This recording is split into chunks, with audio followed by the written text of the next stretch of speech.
के सर पर आरा चलाना पड़े, यदि धर्म के कारण बेटे के सर पर आरा चलाना पड़े तो हमारे देश के धर्मात्मा राजा रोके नहीं, धर्म का विधिवत पालन किया।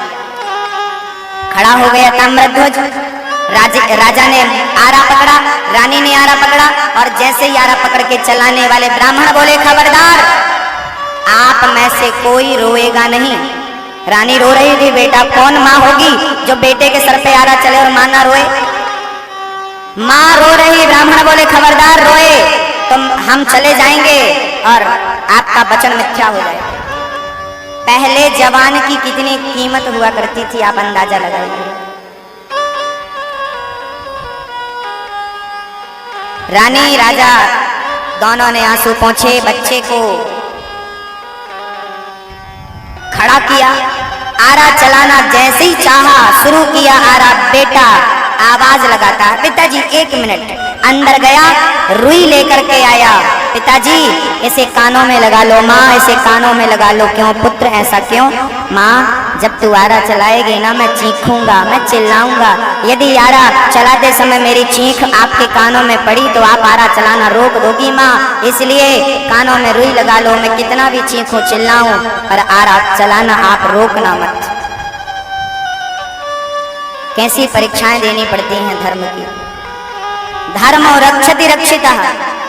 खड़ा है बेटा, माँ बाप आरा चला रहे हैं, देखते आंख बंद करके माँ ने आरा चलाया, देखते देखते बच्चा 2 भागों में फट गया। ब्राह्मणों ने कहा, जाओ बच्चे का दाहिना भाग मेरे शेर को डाल दो और बायां भाग ले जाकर किसी गटर में फेंक दो। बच्चे की उस बाईं आंख से आंसू आ गया। ब्राह्मण बोले, ये क्यों रोया? रानी बोली, महाराज इसका दाहिना अंग आपके काम आ सका, इसका बायां अंग आपके काम नहीं आया, इसलिए धिक्कार रहा है कि मेरा बलिदान व्यर्थ हो गया, मैं काम नहीं आ सका। शेर ने जल्दी जल्दी बच्चे के मांस को खा लिया और पेट भर के आराम से बैठ गए। ब्राह्मण बोलने लगे, हमें भी भूख लगी है, हमें भी भोजन कराइए।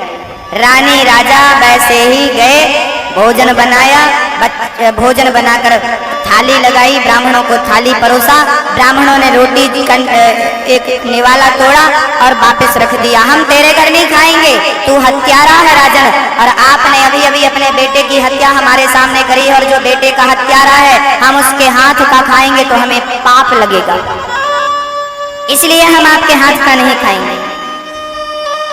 तुम हत्यारे हो। मोरध्वज रोने लगा, महाराज मैं हत्यारा नहीं हूँ, मैंने अपने बेटे की हत्या नहीं करी। अरे तूने अभी आरे से चीरा, क्यों नहीं हत्या करी? मेरी मनसा नहीं थी, आपके कहने से किया। हम कुछ नहीं जानते, तू हत्यारा है और हत्यारों के हाथ का हम अन्न नहीं खाते। ब्राह्मण जाने लगे, मोरध्वज चरणों में गिर पड़ा, महाराज मेरे घर से ब्राह्मण भूखा चला जाएगा, मेरा धर्म नष्ट हो जाएगा। अतिथि देवो भव, आज अतिथि भूखा चला जाएगा, मेरा धर्म संकट में पड़ जाएगा, महाराज अन्न ग्रहण कर लो। तू हत्यारा है, कैसे खाए तेरे हाथ का? ब्राह्मण जाने लगे, तब मोरध्वज ने ईश्वर से प्रार्थना करी, है प्रभु क्या हत्यारे का कलंक मेरे मस्तक पर लगेगा? क्या जमाना मुझे हत्यारा कहकर बुलाएगा? हे श्याम सुंदर, ये कलंक मैं बर्दाश्त नहीं कर पाऊंगा। आवाज लगाई राजा मोरध्वज ने, बेटा ताम्रध्वज कहाँ है तू? तूने मर करके अपने पिता के धर्म को बचाया है बेटा, कहाँ है? आज तुझे फिर से जिंदा होकर अपने पिता के धर्म को बचाना पड़ेगा। यदि तू जीवित नहीं हुआ तो आज के बाद से जमाना मुझे हत्यारा कहकर बुलाएगा, अपने बेटे की हत्या करी है ये कहकर जमाना हमें बुलाएगा। बेटा तूने मर कर के पिता के धर्म को बचाया है, आज जीवित होकर के अपने पिता के क्या धर्म को नहीं बचाएगा? मेरे लाल, क्या अपने पिता के धर्म की रक्षा करने नहीं आएगा? तूने कहा था मैं मरकर अपने पिता के धर्म की रक्षा करूंगा, अरे तूने मरकर भी अपने पिता के धर्म की रक्षा करी। आज तुझे जीवित होकर अपने पिता के धर्म को बचाना पड़ेगा। लाल कहाँ है तू? और जब अंतःकरण से, जब सच्चे भाव से, जब हृदय से पुकारा मोरध्वज ने, बेटा आज यदि हे ईश्वर, आज यदि मेरे बेटे को आपने वापस नहीं किया तो मेरी भक्ति, मेरा दान, मेरी तपस्या नष्ट हो जाएगी। आपको मेरी लाज रखनी पड़ेगी। हे प्रभु, मेरा बेटा मुझे लौटा दो, नहीं तो ये ब्राह्मण मुझे हत्यारा कहकर बुलाएंगे। जैसे ही पिता ने कहा, बेटा तूने मरकर पिता के धर्म को बचाया है, एक बार जीवित होकर बचा। अंदर से आवाज आई, पिताजी मैं मरकर भी आपके धर्म को बचाऊंगा, और बार बार जीवित होना पड़े तो जीवित होकर आपके धर्म को बचाऊंगा। आया बेटा, पिता के गले से लग गया, पिता ने हृदय से लगाया और पलट कर देखा, ना वहां शेर था ना ब्राह्मण थे, स्वयं भगवान श्री कृष्ण खड़े हुए थे। अर्जुन मोरत ध्वज के चरणों में गिर पड़े, महाराज आपके जैसा दानी, आपके जैसा दानी, बेटे का दान करना अलग बात है, स्वयं का दान करना अलग बात है, पर बेटे को आरा से चीर कर दान इस सृष्टि में किसी ने किया है, एक मोरत ध्वज के सिवा कोई नहीं। और धन्य है मैं मोरत ध्वज से ज्यादा श्रेष्ठ उस बच्चे को मानता हूं जो पिता के धर्म में सहयोग दिया। धन्य है वो बच्चे जो अपने माँ बाप के काम में सहयोग करते हैं। माँ की इच्छा है मुझे भागवत सुनना है, पिता की इच्छा है मुझे भागवत सुनना है, बच्चों का धर्म है सहयोग करें। बेटे को पिता का धर्म पूरा करना चाहिए। उस बच्चे से हम जैसे बच्चों को कुछ सीख लेना।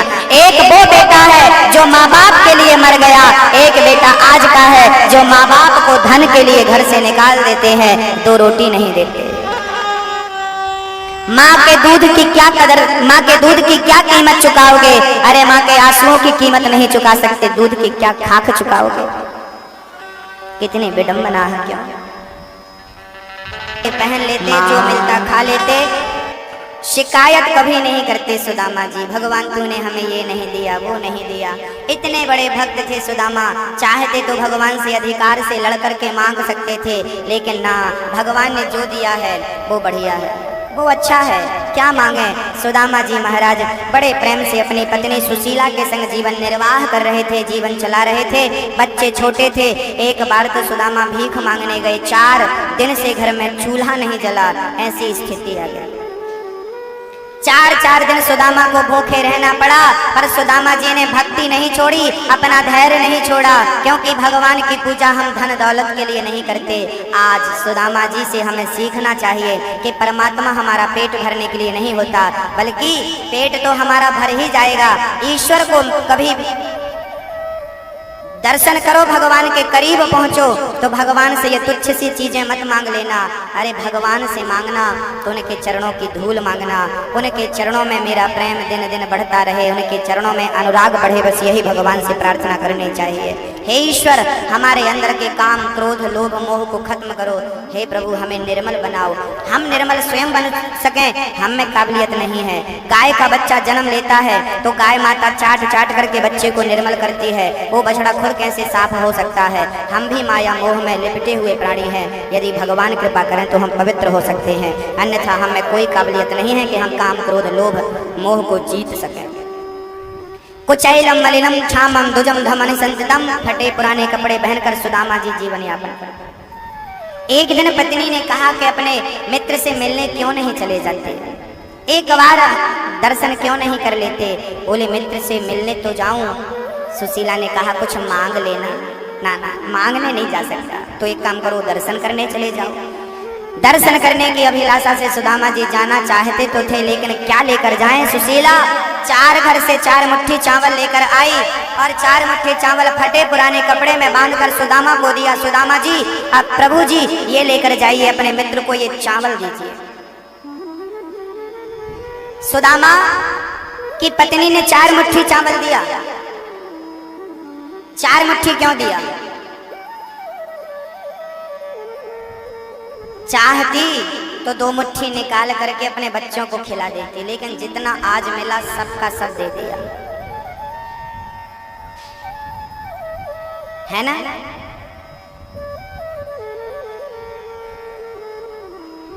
कुछ लोग होते हैं जो सुदामा चरित्र की कथा सुनने आते हैं तो अपने घर से भी इतना सा चावल लेके आते हैं। एक दिन मैंने पूछा कि तुम इतना सा चावल लेकर आए हो, क्या आपके घर में इतना ही चावल है? अरे सुदामा ने 4 मुट्ठी चावल नहीं दिया था भगवान को, बल्कि सुदामा के कुटिया में उस समय उनकी पूरी संपत्ति 4 मुट्ठी चावल ही थी। उनके घर में केवल चावल था, वो भी 4 मुट्ठी। तो अपनी पूरी संपत्ति सुदामा ने भगवान के श्री चरणों में चढ़ा दी। जब तक भगवान को समर्पण नहीं करेंगे, भगवान के श्री चरणों में समर्पण नहीं करेंगे, तब तक क्या होगा? पूरा धन उनके पास कुल 4 मुट्ठी चावल के रूप में ही था। पूरी संपत्ति लेकर सुदामा जी कृष्ण से मिलने गए।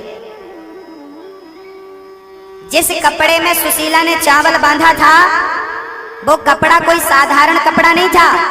सुदामा जी जब गुरुकुल में उज्जैन में थे ना, तो एक दिन सुदामा जी को बड़ी ठंडी लग रही थी, तब भगवान ने अपना पीतांबर उड़ा दिया था, अपना वस्त्र सुदामा को उड़ा दिया।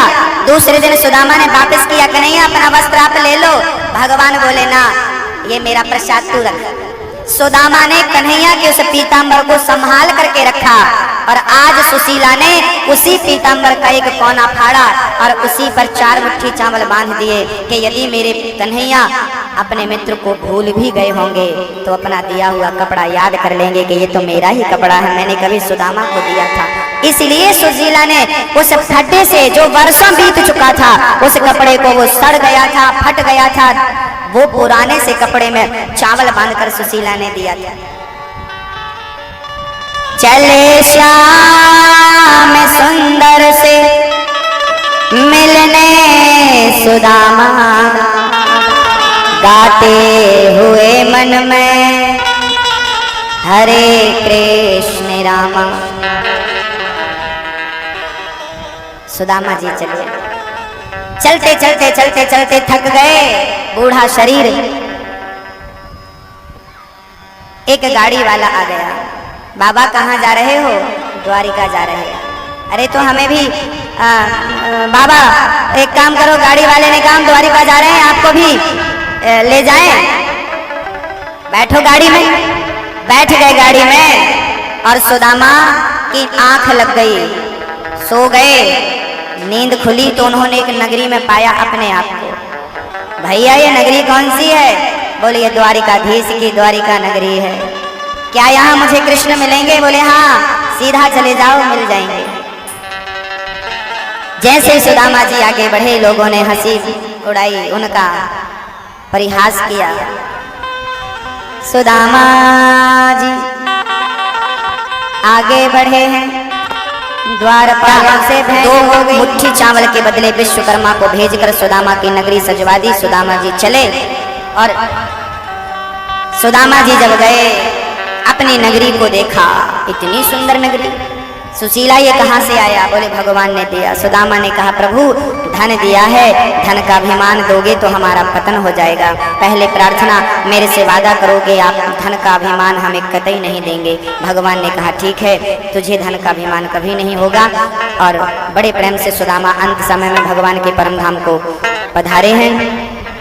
कुरुक्षेत्र गए हैं भगवान, जहाँ अपनी माँ से और गोपियों से भेंट करते हैं। आज कुरुक्षेत्र में ही ना एक घटना घट गई। थोड़ी सी कथा कह के फिर विराम करेंगे, आरती उतार के प्रसाद लेकर प्रस्थान करिएगा। सभी भक्तों से निवेदन, आज कथा का विश्राम दिवस है, बहुत सावधानी से सुनिएगा। मैया जी, भैया जी, बहुत प्रेम से।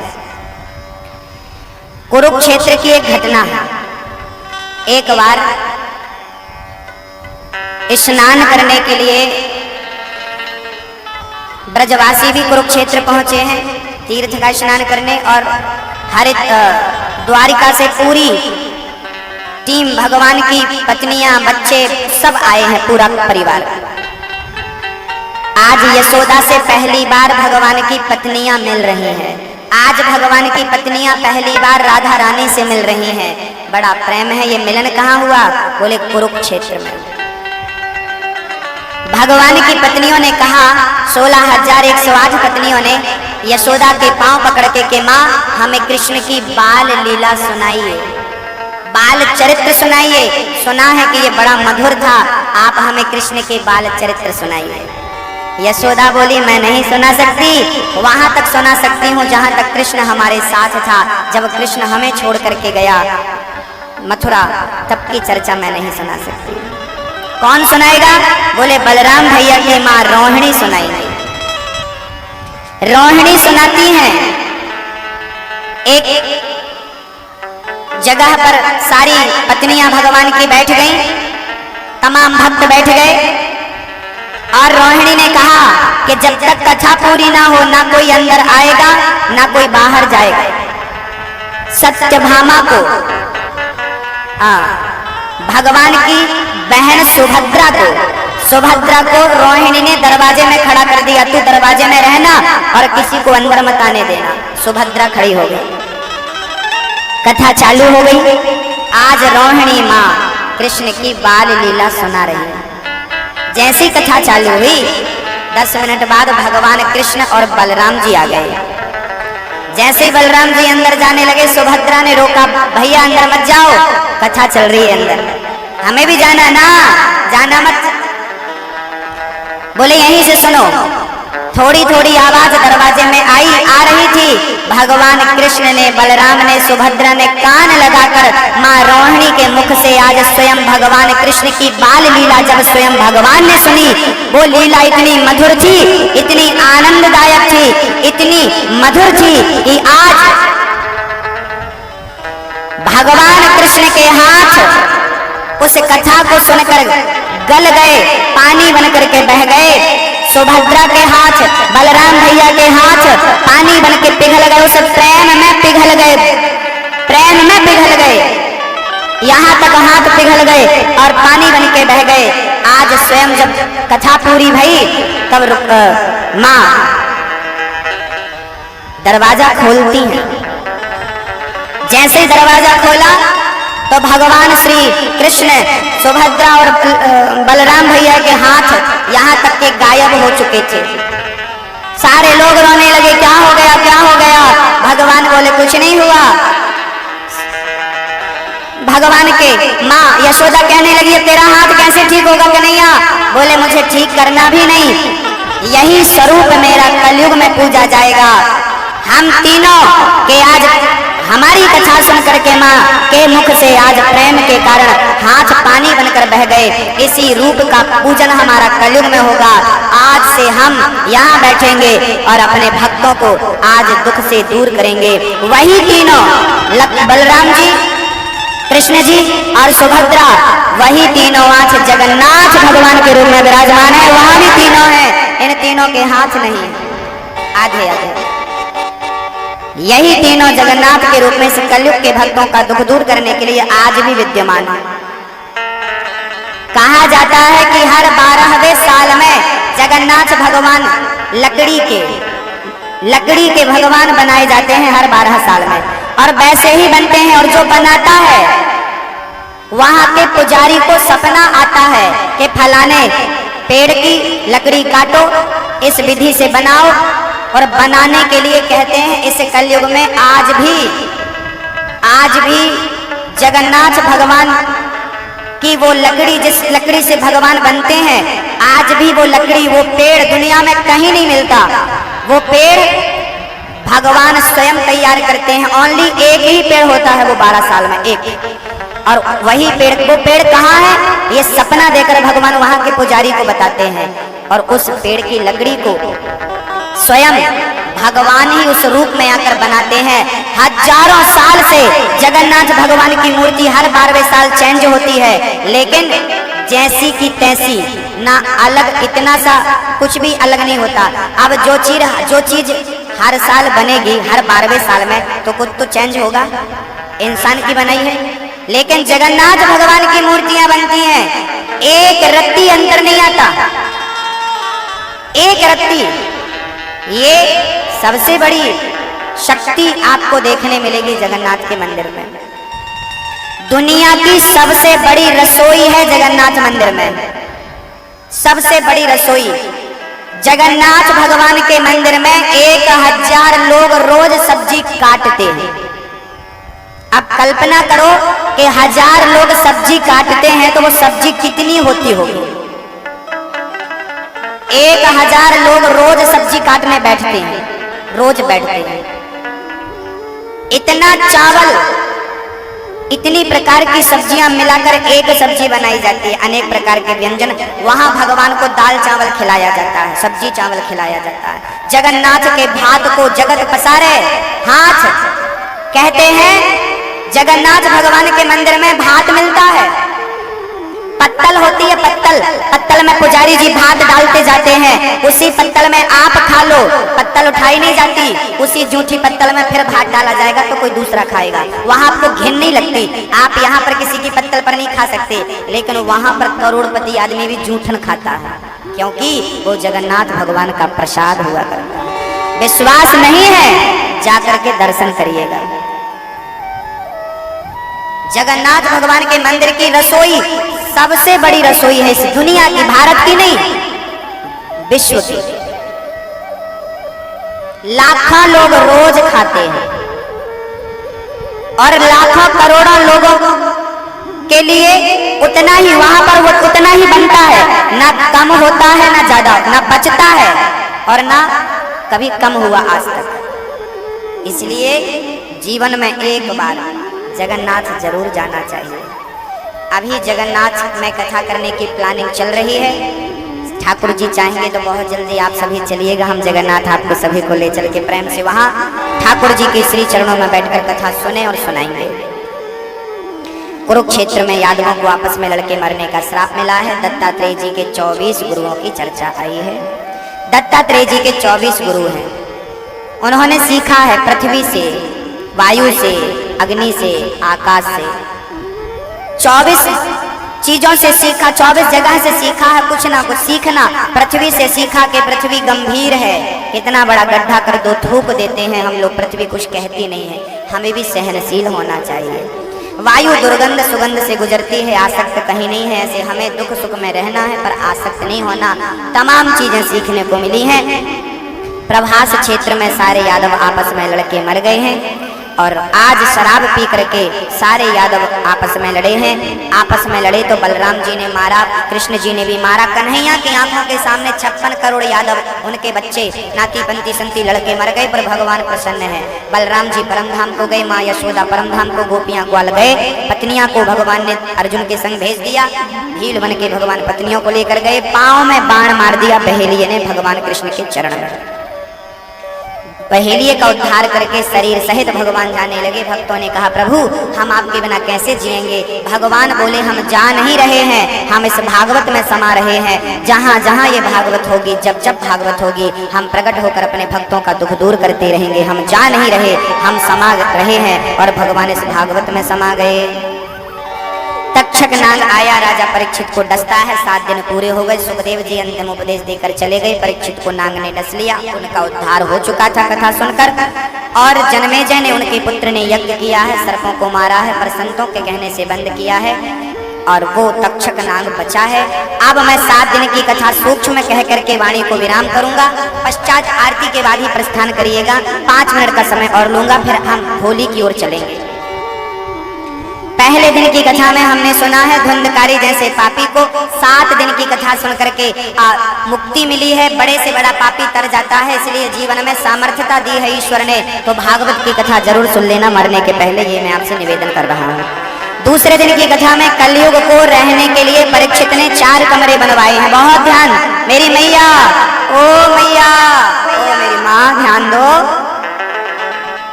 अभी कर लेना गप्पे, थोड़ा ध्यान दे दो। कलयुग को रहने के 4 कमरे बनवाए हैं परीक्षित ने। कलयुग कहाँ कहाँ रहता है सुनिएगा। द्यूतम, पानम, स्त्रिया, सूना।